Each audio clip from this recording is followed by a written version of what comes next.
Hey, welcome back, fellow artists. So in today's video, I'll be drawing a pose for you, and I want to talk about a couple of things that I thought about when drawing this pose, or I guess after the fact. So as I had finished up the pose, I start getting critical about it, right? And so looking it over, you're obviously doing a bit of critique work as you go through it. That's how you fix things. But then another bit of it sets in.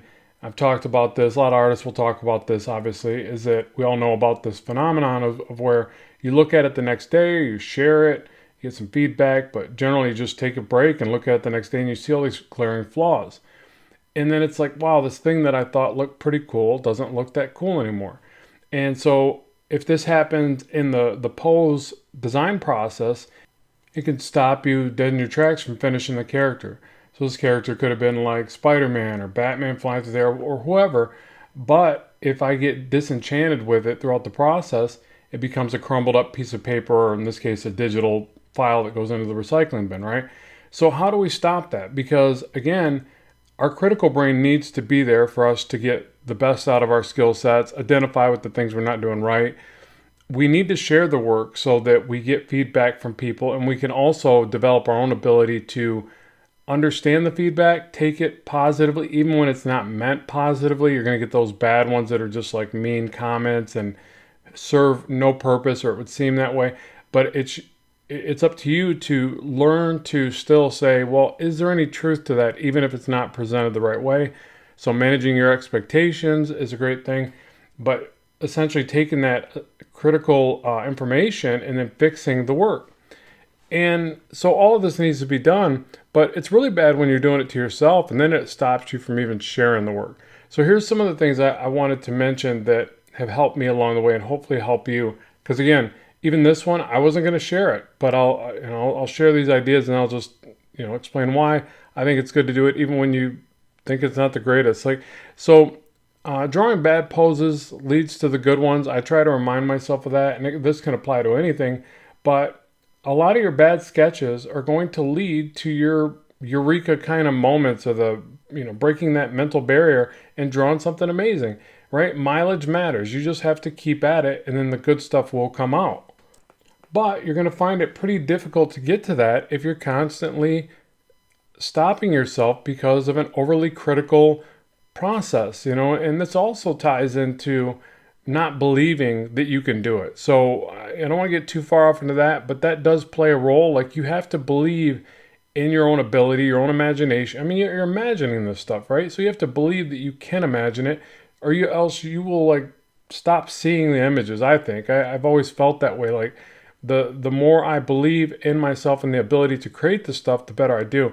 The moment I stop sort of having that inner belief system as strongly, my imagination takes a hit. And I think it makes sense because, I mean, what is imagination anyways, except besides imagining entire worlds and possibilities? Well, doesn't that kind of start with having some kind of belief in yourself, right? I think it's connected. So the next one is, finishing work that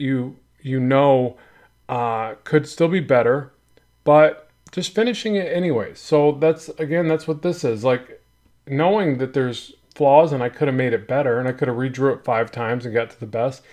And there's a time and a place for that. If you're fast enough and you've got more time in the deadline and you can make it your very best and it's going to be a cover piece, I would definitely try to do that, right? I would spend more time in the rough sketch, working through the problem solving and the shapes before you go to the rendering, obviously to save time. But there's also a time and a place for doing little of that and just working through the process and saying, you know what, I'm going to fix it up and I'm going to put some cool rendering on it. I can't get this foot right. I'm going to take a little shortcut and I'm going to put the cape in front of the foot or whatever. I'm going to draw part of a building right here, whatever it is. Unfortunately, that sounds bad as I'm hearing it come out of my mouth here. But the thing is that that's really part of being a professional artist. You have to learn to make the best out of stuff. You're not always going to have the time to revisit things over and over again and perfect it.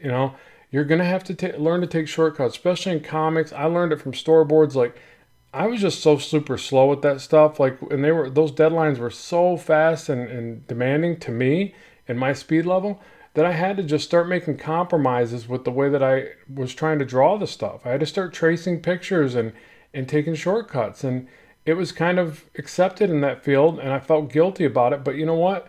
I wouldn't have got paid. I just wouldn't have been able to turn in the work, and they'd be like, dude, we're not calling you again. You just missed this deadline. So I believe that like looking at the work, like there's a lot of ways to fix it as you go, even if it's not the best at its current state, is always going to serve you really well for any type of work where you need to get something done. Again, a lot of pieces have slipped through my fingertips of like, I wish it could have been better when I had the time to do it. But it always has to, the main driving force has to be, yeah, but when does it need to be done by?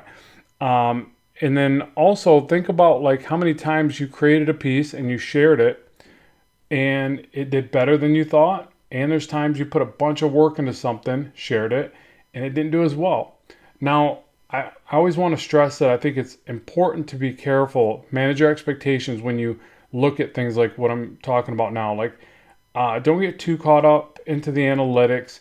Don't worry so much about the algorithm, as everybody likes to talk about this freaking algorithm thing. Like, forget about all that.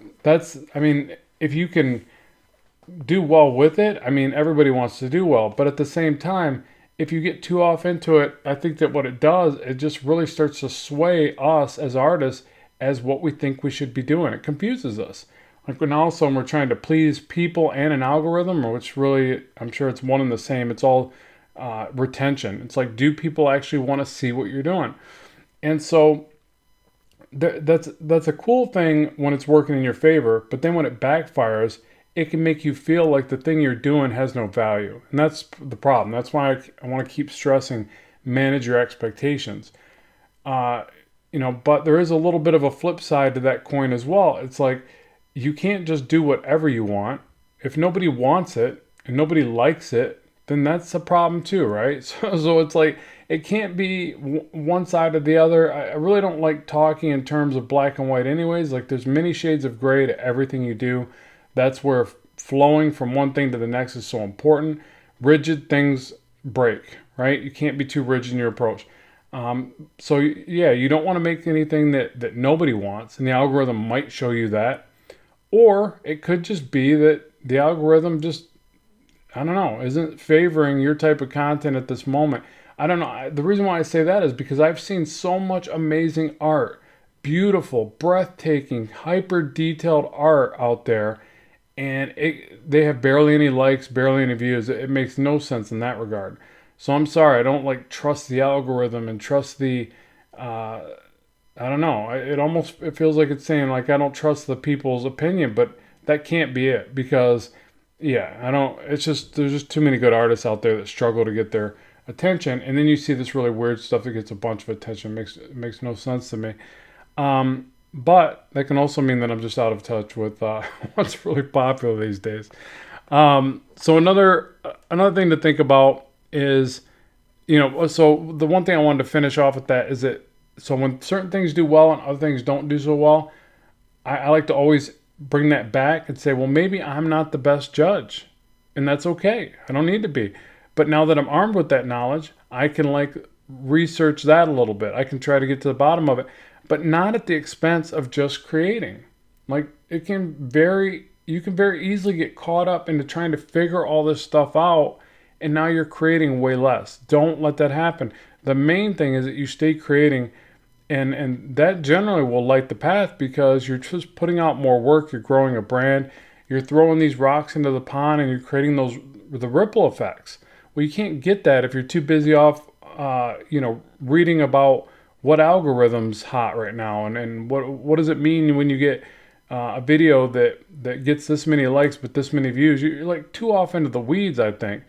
But anyways, that's up to you. We all got different goals there and different energy levels for what we can do to pursue those goals.